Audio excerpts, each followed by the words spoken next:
안녕하세요. 여러분의 변화를 돕는 변화 디자이너 허이부 박사입니다. 이번 주제는 협업으로 이끄는 리더십입니다. 지금은 합종 연횡을 통한 협업의 시대라고 표현합니다.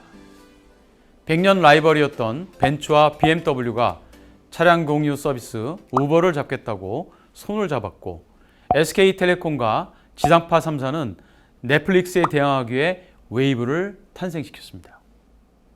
또한 현대자동차는 자율주행차 시장 공략을 위해 순수 자율주행 기술 글로벌 3위 업체인 액티브와 합작법인을 설립했습니다. 이처럼 혁신 기업들이 등장하면서 전통적으로 경쟁 관계였거나 관계가 없던 기업들이 서로 힘을 모으는 것이 일반화되고 있습니다. 이런 경쟁 구도의 변화는 기업 내부에서도 기능감 벽을 넘어서 공동의 목표를 추구하기 위한 협업의 필요성을 증대시키고 있죠. 우리가 협업을 중요시 생각하고 추진하는 이유는 무엇일까요? 네, 아마 집단보다 나은 개인은 없다라는 믿음과 가정에서 출발하지 않을까요? 한마디로 혼자 하는 것보다 같이 하는 것이 더 낫다는 의미죠. 하지만 모든 상황과 조건에서 집단이 개인보다 더 나은지는 고민해 봐야 합니다. 협업을 연구한 하버드대 모튼 한센 교수는 조직에서 무조건적인 닥치고 협업을 실행하면서 협업의 함정과 협업의 과잉에 빠지는 것을 경계해야 한다고 조언을 했습니다. 그리고 협업은 혁신 제고를 위한 자원의 재조합, 교체 판매를 통한 판매 증진, 자원의 재활용을 통한 운영 효율 개선을 목적으로 추진할 때 효과적이라고 말했습니다. 과거에 소니 미국 법인은 애플이 아이팟을 출시하자 위기감을 느끼고 일본 본사와 함께 커넥트 개발 프로젝트를 시작했습니다. 이미 소니는 휴대용 오디오 기기를 개발할 수 있는 핵심 역량을 충분히 갖고 있었기 때문에 자신감이 있었습니다. 하지만 진행 과정에서 일본 본사와 미국 법인의 권력 차이와 참여한 부서 간의 알력이 발생하여 결국 실패하고 말았습니다. 실패의 원인은 소니의 성공이 협업이 아닌 내부의 치열한 경쟁 문화에서 나왔다는 것과 프로젝트를 실행하는데 협업의 문화가 뒷받침되어야 한다는 것을 간과했기 때문입니다. 이처럼 협업의 잠재적 가치를 과대평가하거나 협업에 들어가는 비용과 문제를 과소평가하면 협업 과잉에 빠져 협업의 목적을 달성하기 어렵습니다. 이런 협업의 함정과 과잉에 빠지지 않고 제대로 된 협업을 하기 위해서는 리더가 다음의 세 가지 질문을 던지는 것이 중요합니다. 첫째, 왜 협업을 해야 되는가?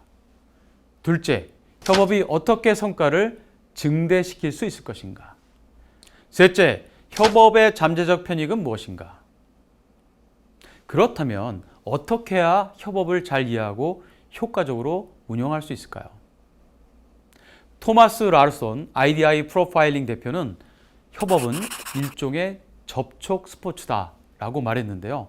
여기에 답이 있지 않을까 생각합니다. 대표적인 접촉 스포츠가 축구입니다. 축구 경기를 잘하기 위해서는 선수 개인이 자신의 포지션 역할을 잘 해낼 수 있는 능력을 갖추어야 하고요. 개인의 포지션 역할을 뛰어넘어서 다른 포지션을 적극적으로 지원하고 공백을 메워야 합니다. 또한 동료 선수 간의 공의 이동과 상대팀 선수 움직임에 대한 정보를 주고받고 움직이면서 서로를 격려하며 응원하는 소통이 필요합니다. 하지만 선수들 간에 보이지 않는 장벽이 있다면 팀워크에 문제가 생기게 됩니다. 그래서 2002년 월드컵 대표를 맡은 히딩크 감독은 제일 먼저 선수 간에 존재하고 있던 나이라는 장벽을 깨는 시도를 했습니다. 모튼 한센 교수에 의하면 조직에는 협업을 방해하는 네 가지의 장벽, 즉 NIH 장벽, 독점 장벽, 검색 장벽, 이전 장벽이 존재합니다.